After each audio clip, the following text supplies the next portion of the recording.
आता ह्या सगळ्यावर तुम्ही कायदेशीर लढाई लढत आहातच. आता सिनेमा तर रिलीज झालेला आहे, तो लोकांपर्यंत पोहोचतोय, लोक बघत आहेत, त्याच्यावरनं प्रेरणा घेत आहेत, अनेक गोष्टीची चर्चा होती आहे. आता बरोबर. तुम्ही काय भूमिका घेत आहात? म्हणजे कायदेशीर लढाई तर होईलच, ती कोर्टामध्ये लढली जाईल.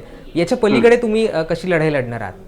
बघा, आम्ही छत्रपती शिवराय आणि संभाजीराजांचे मावळे आहेत. हं, हे आम्ही कानून लढाई लढणार आहेत. त्याच्या व्यतिरिक्त आम्ही बरेचशे गोष्टी रस्ते उतरणार, अजून बरेच गनिमत आम्ही करणार आहेत. हं, उत्तेकरांना आम्ही छत्रपती संभाजीराज आणि शिवरायांचे मावळे काय असतो, गनिमी काय असतो हे लवकर कळल. हं, मला असं त्यांना परत एकदा वॉर्निंग द्यायची आहे, हं. विनंती करायची आहे, विनंती वजा इशारा करायचा आहे की हं. त्यांनी लवकरात लवकर त्याच्यावर यावं, हं. ते आक्षेपार्ह कंटेंट्स वगळावेत हं. आणि हा सुंदर चित्रपट जगासमोर आणावा. आम्ही अभिमानाने जावं, समाजात वाटावं हं. की हा खरा इतिहासाने दाखवला, अशा पद्धतीने कार्य करावं. आणि शासनाला सुद्धा विनंती आहे की त्यांनी असं दुफळी माजवणाऱ्या चित्रपटाला त्यांनी त्वरित, मी म्हणतो बंदी घालायची नाहीये. आज मी त्या चित्रपटाला बंदी घालू शकतो, परंतु ती बंदी, आम्हाला बरेच लोक म्हणतात तुम्ही बंदी घाला आणि कोर्टात जा, परंतु ते नाही. छत्रपती संभाजीराजांचा एवढा ज्वलंत इतिहास पहिल्यांदाच समाजापुढे येतोय, ते गेलाच पाहिजे. आम्ही जागतिक ते पण फसवू,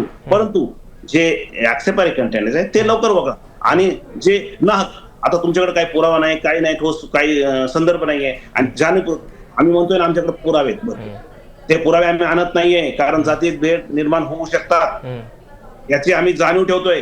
आम्ही शिवजयंतीपर्यंत थांबलो, कारण जातीय तेढ निर्माण होऊ शकतो, समाजात दुफळी निर्माण होऊ शकते, अडचणी येऊ शकतात, अराजकता होऊ शकते, आणि नाहक महाराष्ट्राला, देशाला खूप मोठं नुकसान होईल, या हेतूचे आम्ही नाही. मला असं वाटतं इथपर्यंत जाण्यापेक्षा मला असं वाटतं उत्तेकरांनी समज घ्यावी, थोडस बुद्धीचा वापर करावा, ते जे काही आक्षेपार्ह कंटेंट्स आहेत ते त्वरित वगळावेत आणि हा सुंदर चित्रपट जगापुढे